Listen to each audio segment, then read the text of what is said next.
बिस्मिल्लाहिर्रहमानिर्रहीम। Welcome to Cantab publishers video session. Cantab lecture series के इस सेशन में ग्रेड 7 के साइंस को डिस्कस किया जाएगा।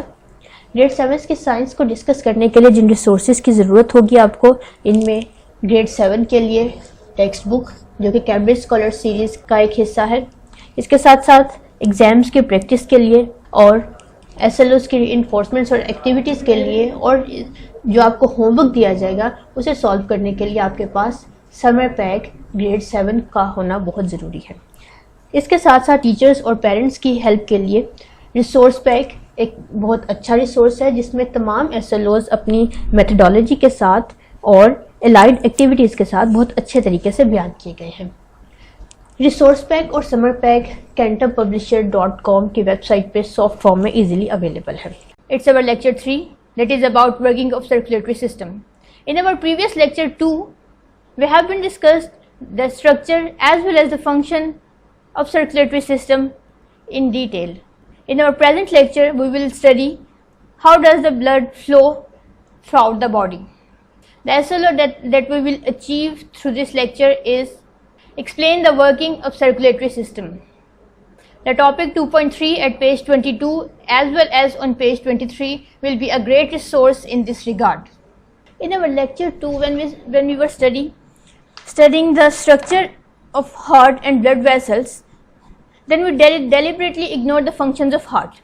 Now before studying the path of blood flow, the functions of heart will be discussed. अब एक हार्ट के फंक्शंस वही हैं जो किसी ट्रांसपोर्ट सिस्टम के फंक्शंस हैं, यानी बॉडी में मटेरियल्स की ट्रांसफरेंस, यूजफुल मटेरियल्स को ऑर्गन्स को देना और वहाँ से वेस्ट मटेरियल्स को रिसीव करना। तो सबसे पहला मटेरियल जो ब्लड के थ्रू या ट्रांसपोर्ट सिस्टम के थ्रू ट्रांसफ़र किया जाता है या उसकी मूवमेंट होती है वो है ब्लड। हार्ट का ये फंक्शन है कि वो ऑक्सीजनेटेड ब्लड यानी ऐसा ब्लड जिसमें ऑक्सीजन मौजूद हो वो तमाम सेल्स को पहुंचाए और ये ऑक्सीजन लंग्स में आती है। लंग्स में ये ऑक्सीजन रेस्पिरेटरी सिस्टम में आप पढ़ चुके हैं कि थ्रू एयर इनहेल की जाती है।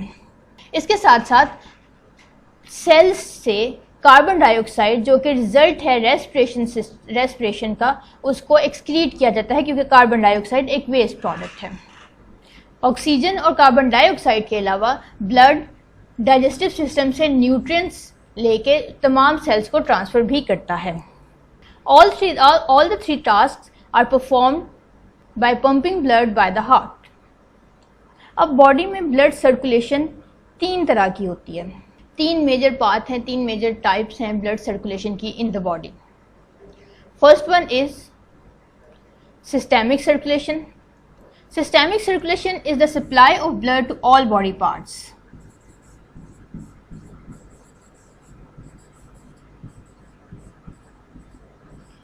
यहाँ पे याद रहे कि ये ऑक्सीजनेटेड ब्लड है।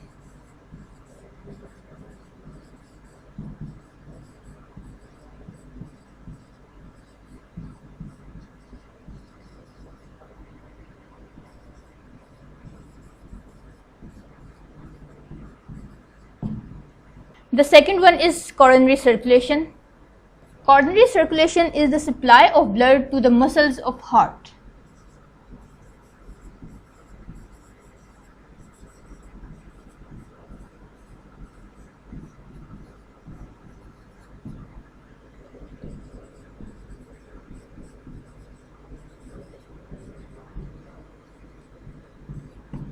And the third one is pulmonary circulation. Pulmonary circulation is the supply of deoxygenated blood to lungs for oxygenation and receiving of oxygenated blood from the lungs to the heart.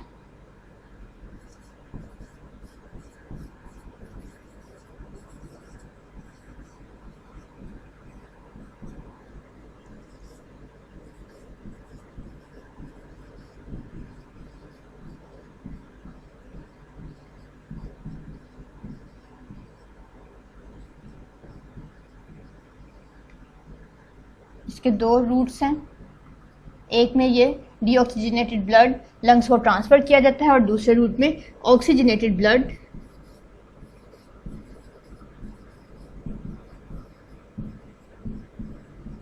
वापस heart की तरफ आता है।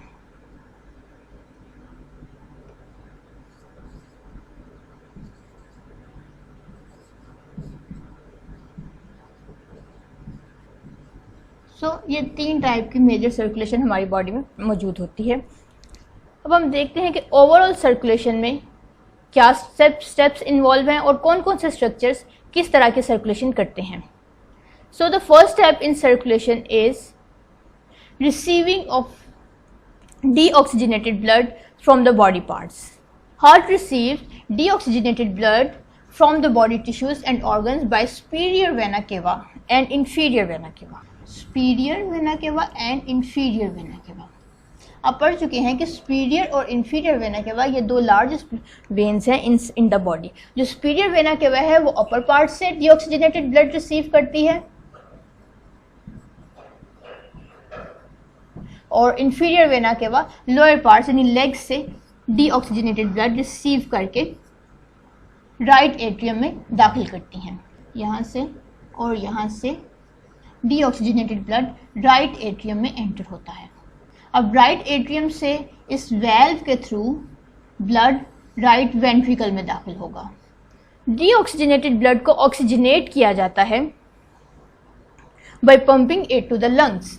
सो in the second step of blood circulation, deoxygenated blood is then sent to lungs for oxygenation through pulmonary vein। यहाँ पे deoxygenated blood था जो कि सुपीरियर और इंफीरियर वेना केवा से आया, उसे इस वेल्व के थ्रू ट्राइकस्पिड वेल्व, इस वेल्व का नाम था ट्राइकस्पिड वेल्व, इस वेल्व के थ्रू पंप किया जाएगा पल्मनरी वेन में, सॉरी पल्मनरी आर्टरी में। अब arteries are connected to lungs. Lungs क्या करेंगे? लंग्स गैसियस एक्सचेंज करेंगे। इस ब्लड में मौजूद कार्बन डाइऑक्साइड को रिमूव कर देंगे और ऑक्सीजन की एडिशन कर देंगे। जब ब्लड में ऑक्सीजन आ जाएगी तो ऑक्सीजनेटेड ब्लड पल्मनरी वेन्स के थ्रू वापस हार्ट में एंटर होगा। इस वेन को, ये वेन, ये artery, it's the pulmonary artery. और वो वेसल्स जो ब्लड रिसीव करेंगी oxygenated blood, these are pulmonary veins.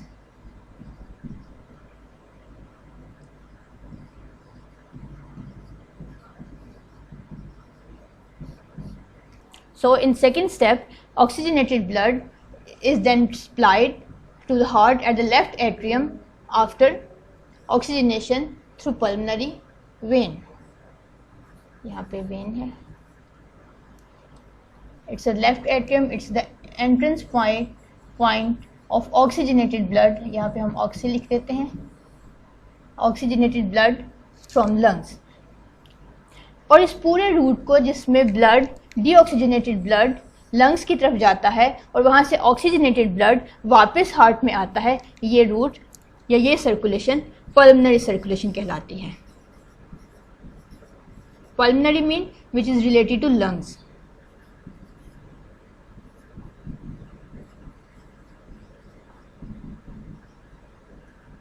Left atrium से blood, oxygenated blood left ventricle में पंप किया जाएगा in the third step of circulation. यहाँ पे आप देख सकते हैं, ये एक और सर्किट है, पल्मनरी सर्किट है ये, जिसमें डीऑक्सीजनेटेड ब्लड हार्ट में एंटर होगा, उसे पल्मनरी आर्टरी के थ्रू लंग्स में ट्रांसफर किया जाएगा। लंग्स में गैसियस एक्सचेंज होगा, कार्बन डाइऑक्साइड रिमूव कर ली जाएगी और ऑक्सीजन ब्लड में शामिल होगी और फिर ऑक्सीजनेटेड ब्लड वापस ब्लड में आएगा at the left atrium through pulmonary when. It's the pulmonary circuit. In the third step of circulation, oxygenated blood that was now present at left atrium is sent to the body tissue from left ventricle by pumping it to aorta। अब left ventricle क्या करेगा? इस एओर्टल valve, ये आपको दिखाई दे रहा है छोटा सा, इस एओर्टल वेल्व के थ्रू ब्लड को पंप किया जाएगा एओर्टा में। एओर्टा से ये ब्लड, ऑक्सीजनेटेड ब्लड, तमाम बॉडी सेल्स को और बॉडी पार्ट्स को सप्लाई किया जाएगा।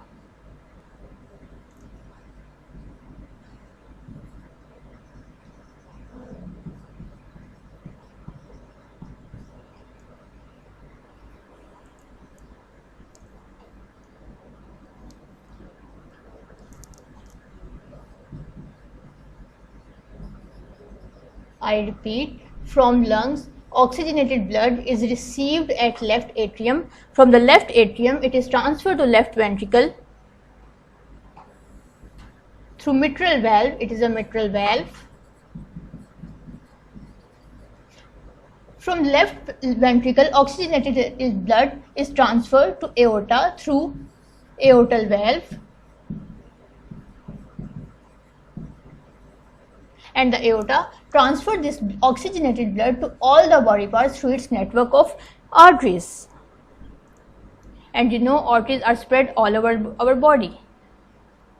Here is a sketch of both types of circulation: pulmonary circulation and systemic circulation. Pulmonary circulation is the movement of blood towards and from the lungs, which is related to lungs. And systemic circulation is the transference of blood from and to the body.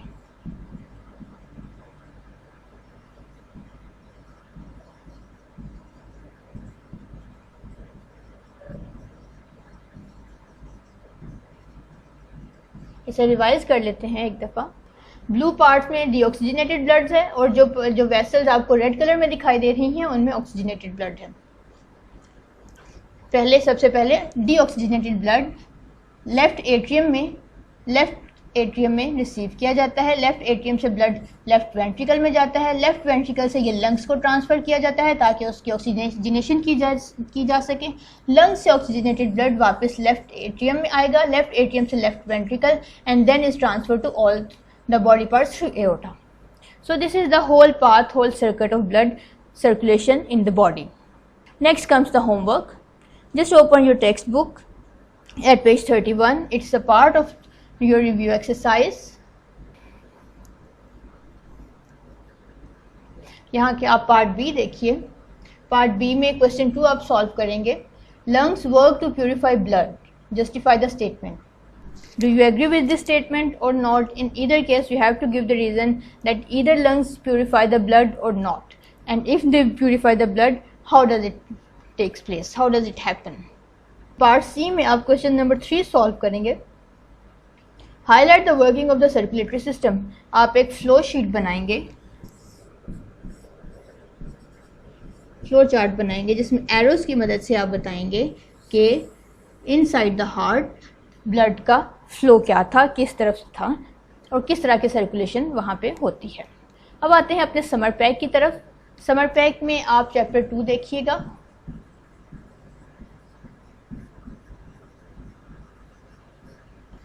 Chapter 2 में SLO3 पे को आप solve करेंगे। सबसे पहले तो आप ये बताएंगे कि ये SLO आपकी किताब में कौन सी, आपकी किताब का नाम क्या है और ये वहाँ किस पेज नंबर पे मौजूद है और किस हेडिंग में। हेडिंग का नंबर भी इनफ होगा। हेडिंग में ये अटेम्प्ट किया गया या हेडिंग में ये एड्रेस किया गया है। उसके बाद आप इसकी इम्पोर्टेंस पढ़ेंगे कि इस SLO को पढ़ना हमारे लिए क्यों ज़रूरी है। फिर आप एक्टिविटी 2.2 सॉल्व करेंगे जो कि है sketch the flow sheets of pathways of pulmonary circulation and systemic circulation. अभी आपने 2 टाइप की सर्कुलेशन पढ़ी, पल्मोनरी और सिस्टेमिक। आप इन दोनों का फ्लो चार्ट बनाएंगे, यानी एरोस की मदद से बताएंगे कि फर्स्ट स्टेप में ब्लड कहाँ था, फिर नेक्स्ट स्टेप में कहाँ गया, फिर थर्ड स्टेप में ब्लड की डायरेक्शन या ब्लड की डेस्टिनेशन क्या थी, फोर्थ स्टेप में क्या थी। इस तरह आप दोनों टाइप ऑफ सर्कुलेशन को की फ्लो शीट तैयार करेंगे। फिर अब आते हैं अपने MCQ सेक्शन की तरफ। नंबर 5th क्वेश्चन आप सॉल्व करेंगे। Into which part of the heart that digested food is transported. It's a tricky question. आप इस क्वेश्चन को सॉल्व करने के लिए 2 बातें जहन में रखिए कि डीऑक्सीजनेटेड ब्लड कहाँ पे मौजूद होता है और कहाँ से रिसीव किया जाता है, और ऑक्सीजनेटेड ब्लड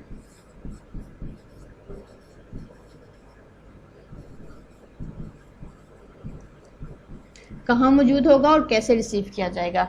और डाइजेस्टेड फूड क्या है, वो सिंपलेस्ट फॉर्म ऑफ न्यूट्रिएंट्स हैं जो डाइजेशन से प्रोड्यूस हुए हैं। न्यूट्रिएंट्स ने अब जाना है तमाम बॉडी पार्ट्स में, तो किस टाइप ऑफ सेक्शन में ये मौजूद होंगे। क्या ये एओर्टा में मौजूद होंगे, या एओर्टा का काम क्या है, आप हर पार्ट का काम भी देखेंगे तो आप इजीली इसका आंसर आइडेंटिफाई कर सकते हैं कि क्या ये एओर्टा का काम है कि वो हार्ट से ब्लड लेके तमाम बॉडी पार्ट्स को सप्लाई करता है, या ये राइट एट्रियम में होंगे। राइट एट्रियम लंग से ब्लड रिसीव करता है, left atrium deoxygenated blood receive करता है, नॉट ट्रांसपोर्टेड टू हार्ट, या फिर डाइजेस्टेड फूड हार्ट में ट्रांसपोर्ट ही नहीं किए जाते। जो भी इसका राइट आंसर है, अगर आप इन पॉइंट्स को जहन में रखेंगे तो आप इजीली फाइंड कर सकते हैं। फिर आप उसकी रीज़न भी बताएंगे कि आपने ये पर्टिकुलर ऑप्शन क्यों चूज़ किया था। नंबर 6 क्वेश्चन सॉल्व करेंगे आप। Which of the following organ has opposite flow of blood in arteries and veins. Usually arteries में ऑक्सीजनेटेड ब्लड होता है और वेन्स में डीऑक्सीजनेटेड ब्लड होता है। Arteries usually red in colour हैं और veins through out the body blue in colour हैं। लेकिन हमारी बॉडी में एक सेक्शन ऐसा भी है जहां आर्टरीज डीऑक्सीजनेटेड ब्लड कैरी करती हैं और वेन्स ऑक्सीजनेटेड ब्लड कैरी करती हैं, लेकिन इनका कलर ऑक्सीजनेटेड का रेड ही है और डीऑक्सीजनेटेड का ब्लू है। सो आपने वो पर्टिकुलर पार्ट ऑर्गन आइडेंटिफाई करना है जिसमें ये ब्लड फ्लो ऑपोजिट डायरेक्शन में काम करता है, यानी आर्टरीज डीऑक्सीजनेटेड ब्लड कैरी करती हैं और वेन्स ऑक्सीजनेटेड ब्लड कैरी करती हैं। अगर आप अपने पीछे देखते जाने वाली डायग्राम को गौर से देखें, जैसा कि ये डायग्राम थी, या फिर आप इस डायग्राम को देखिए कि arteries, this is the artery and these are the veins, but they have the opposite form of blood, so you can easily identify the organ involved in this opposite flow. Right answer choose करने के बाद आप उसकी reason भी बताएंगे कि आपने ये पर्टिकुलर ऑप्शन क्यों चूज़ किया, आप इसकी अपने ऑप्शन की जस्टिफिकेशन करेंगे। आगे है नंबर 7 क्वेश्चन सॉल्व करेंगे आप समर पैक चैप्टर 2 से। Which of the following receives blood back after removal of nitrogenous waste? एक क्लीन फिल्टर्ड ब्लड जो रिच इन ऑक्सीजन होगा वो हार्ट के किस पार्ट में रिसीव किया जाएगा। क्या वो एओर्टा में रिसीव किया जाएगा, क्या वो वेना केवा में रिसीव किया जाएगा, या पल्मोनरी वेन में, या पल्मोनरी आर्टरी में। तो आप राइट आंसर आइडेंटिफाई करेंगे और उसकी रीज़न भी बताएंगे। Semilunar valves present the back flow of blood. In question number 8 where are these valves present. आपने सेमिल्यूनर वेल्व्स की पोजीशन बतानी है। अगर आपने लेक्चर 2 अपना गौर से सुना होगा तो आप इजीली उसकी पोजीशन आइडेंटिफाई कर सकते हैं कि क्या ये पल्मोनरी आर्टरी में है, या सुपीरियर वेना केवा में, या एओर्टा में, या पल्मोनरी वेन में। फिर आप उसकी रीज़न भी बताएंगे। बाकी के क्वेश्चंस हमारे आज के टॉपिक से रेलिवेंट नहीं है, सो हम इनको सॉल्व नहीं करेंगे। अब आते हैं अपने क्वेश्चन आंसर सेक्शन की तरफ समर पैक में। क्वेश्चन नंबर 6 देखिए। What will happen if pulmonary circulation fail to work? अब pulmonary circulation क्या थी? Movement of blood towards the lungs and from the lungs to the heart.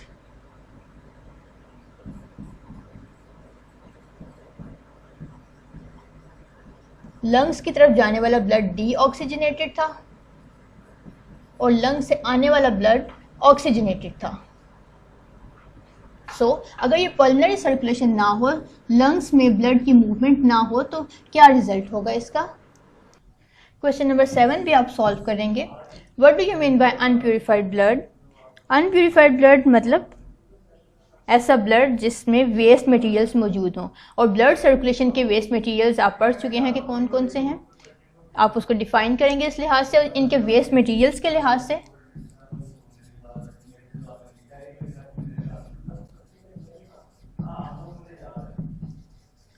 How is it made purified. Blood में से waste material को कैसे remove किया जाता है, इस पे आप एक छोटा सा नोट लिखेंगे। ये आज आपकी सर्कुलेशन सिस्टम की, सर्कुलेटरी सिस्टम की वर्किंग थी। नेक्स्ट लेक्चर में हम देखेंगे कि ऐसे कौन से साइंटिफिक डेवलपमेंट्स हैं जो डिसफंक्शनल बॉडी पार्ट्स को रिप्लेस करने में या उनकी ट्रीटमेंट में हमारे लिए हेल्पफुल हैं। आप इन क्वेश्चंस को अच्छे से सॉल्व करेंगे, then I am sure you will be able to achieve the SLO that was about the working of circulatory system. Thank you very much.